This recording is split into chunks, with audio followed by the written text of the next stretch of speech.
Beleza, galera? Vamos dar continuidade aqui. Agora, unidade 2, né? Seção 1.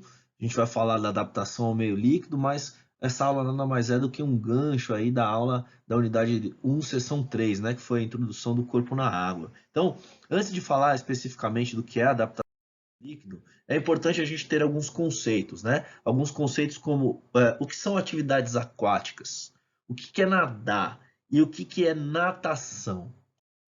Então, quando a gente fala em atividades aquáticas, qualquer habilidade realizada no meio aquático é uma atividade aquática. Então, desde a hidroginástica, biribol, sabe, voleibol, passei um barbante lá no meio da piscina, metade para cada lado, jogando a bola para cima, um voleibol ainda é atividade aquática. Qualquer habilidade realizada no meio aquático é a atividade aquática, ok?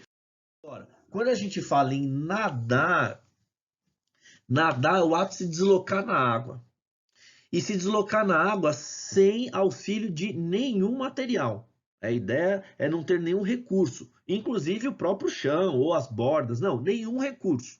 Utilizar nada, nenhum apoio, nada, nenhum material para te ajudar a te sustentar, nada, nada, nada. O ato de você conseguir sem tocar no fundo da piscina, sem usar nenhum material para se sustentar, e você conseguir, né, solucionar essa equação aí de garantir a sua sustentação, né, de você flutuar ali, um equilíbrio para você não ficar se rolando lá e não se afogar, conseguir respirar e conseguir se deslocando, gerando propulsão, isso é nadar. Então, não interessa como você solucionou isso. O equilíbrio, a propulsão e a respiração. Você conseguiu sair de um canto da piscina e chegar lá do outro lado, se movimentando, sem recurso de nada.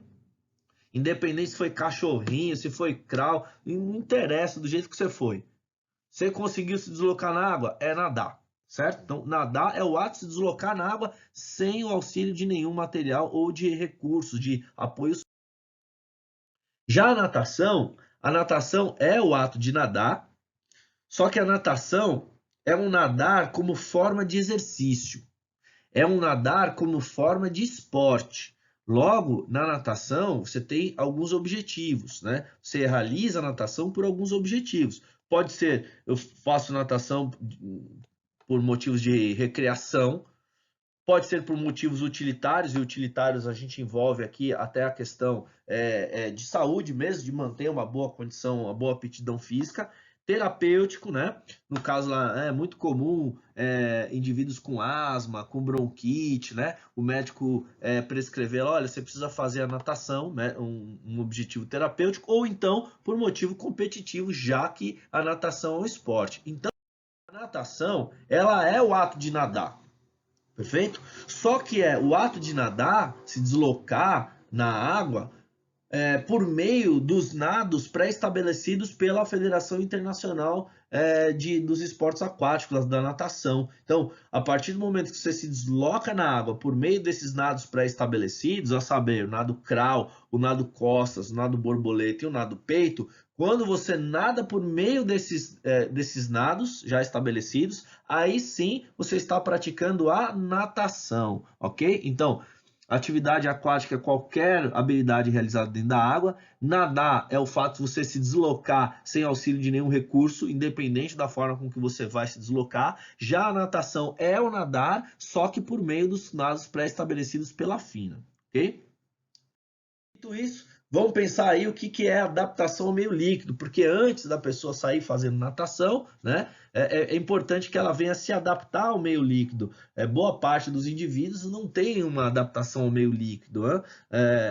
Muitas pessoas pouco tiveram vivências aí com piscina, com mar, com lago, com rio, né?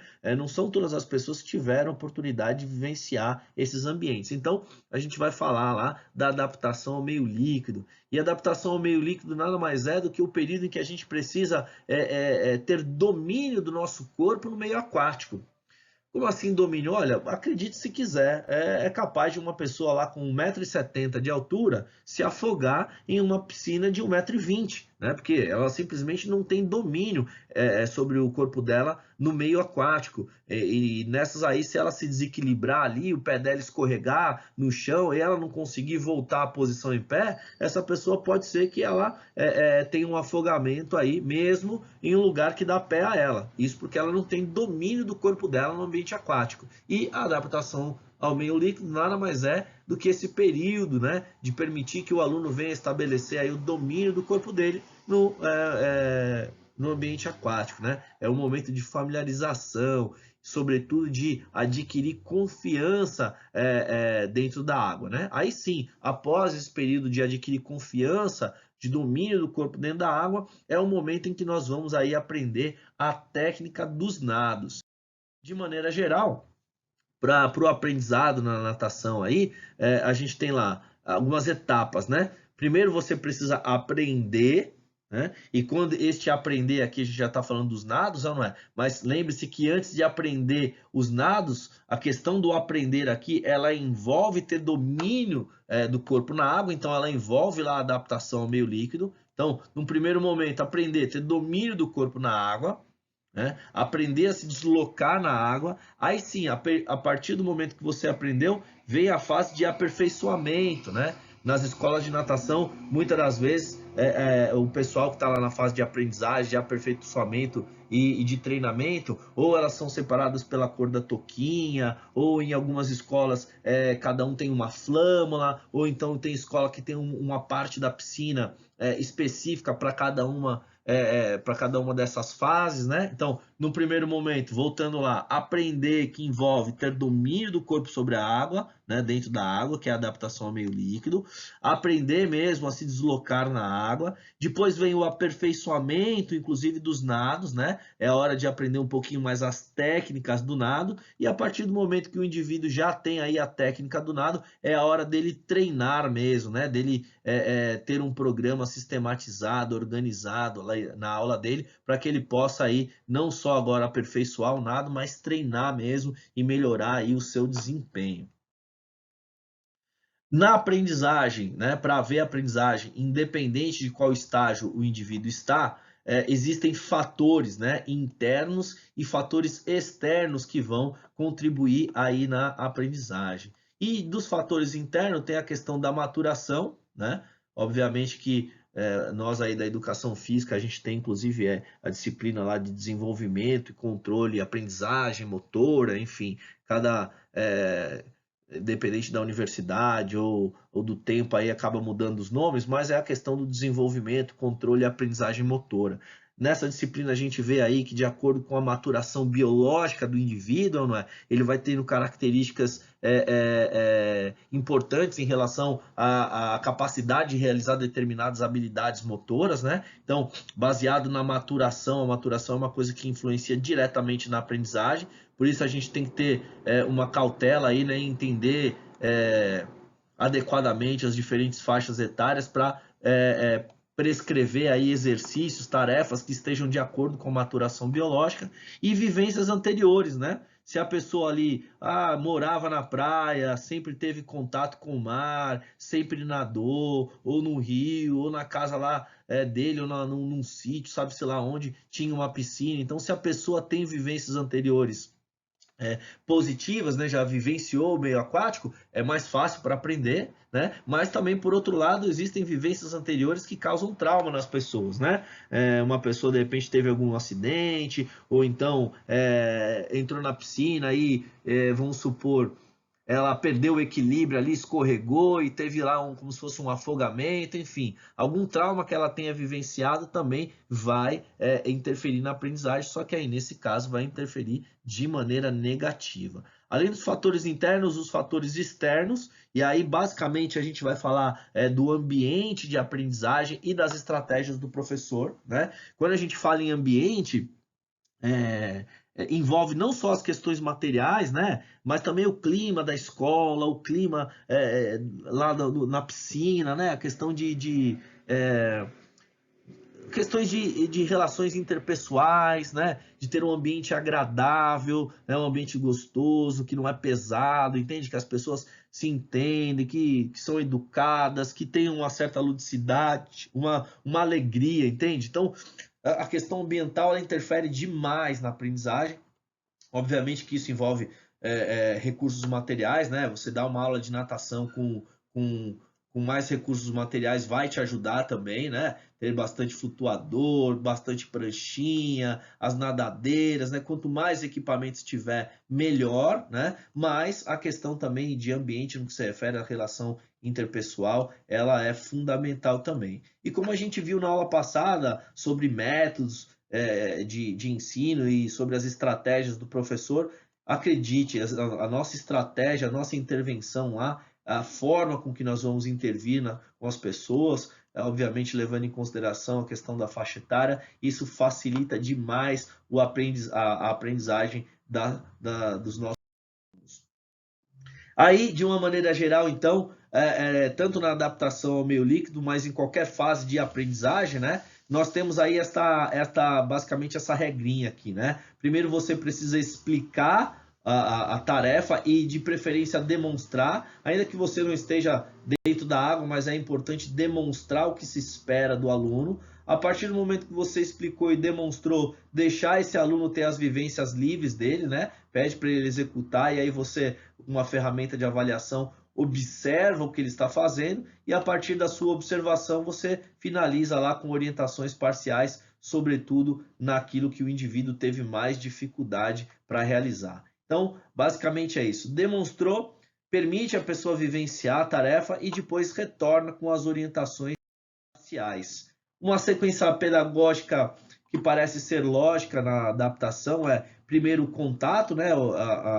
A questão da adaptação propriamente dita, né? O primeiro contato do indivíduo com o ambiente aquático, né? Permitir ele se ambientalizar ali, ter domínio do corpo sobre a água. Aí primeiro envolve os exercícios de equilíbrio na água, tão somente para a pessoa conseguir se manter em pé. Imersão, né? Colocar o rosto na água. Respirar, né? As técnicas de respiração. Fazer lá exercícios de flutuação, de recuperação, ou seja, depois de flutuar, conseguir voltar a ficar em pé. Depois fazer os deslizes, geralmente empurrando com o pé na borda. Depois gerar propulsão de perna, de braço. E aí sim, conseguir fazer os nados rudimentares aí para a sobrevivência, o mergulho elementar. E aí depois então entrar com a questão do nado propriamente dito. Mas veja que aqui, ó, na questão da adaptação, o equilíbrio, a respiração e a propulsão são de fundamental importância, né? Equalizar essa questão aí de se equilibrar, de respirar e gerar propulsão é fundamental. Embora esses três componentes sejam fundamentais para o ato de nadar, tem uma questão aqui que é muito importante, que é o controle respiratório, né? A gente precisa ter noção e colocar isso em prática na natação, uma vez que a natação em ambiente terrestre ela ocorre de uma forma e quando a gente vai para o meio aquático ela deve ser realizada de outra maneira. Ou seja, quando a gente está no meio terrestre, o domínio da nossa respiração é nasal, ou seja, a gente inspira e expira pelo nariz, ok? Já no meio aquático, a dominância é bocal. É interessante que a gente venha aí inspirar pela boca, tá certo? Então, enquanto no meio terrestre você a gente tem até orienta as pessoas, olha, inspira pelo nariz, solta pela boca. No meio aquático, a ideia é inspirar pela boca. Você precisa puxar o ar pela boca e vai soltar o ar de que forma? Aí tanto faz. A maioria da literatura vai falar para inspirar pela boca e soltar o ar pelo nariz, mas o importante é você inspirar pela boca, né? Agora, expirar pode ser pelo nariz ou pela boca. No meio terrestre, a respiração ela é um ato reflexo, né? A gente não pensa para respirar, mas no meio aquático é um ato voluntário. Então a gente precisa ter consciência, precisa pensar em que momento vai inspirar e expirar. Dessa forma, então, no meio terrestre a inspiração ela é reflexa e no meio aquático involuntário, ok? Então, no meio terrestre, já que ela é reflexa, é um átomo, a gente tem a expiração, a gente solta o ar de maneira passiva, não é? Já no meio aquático, não. No meio aquático, a expiração, ela precisa ser ativa. Então, a gente precisa ter consciência do momento de inspirar e de expirar. Tá certo, galera? Um grande abraço a vocês, ficamos por aqui nessa unidade e até breve. Cuidem-se, sejam felizes.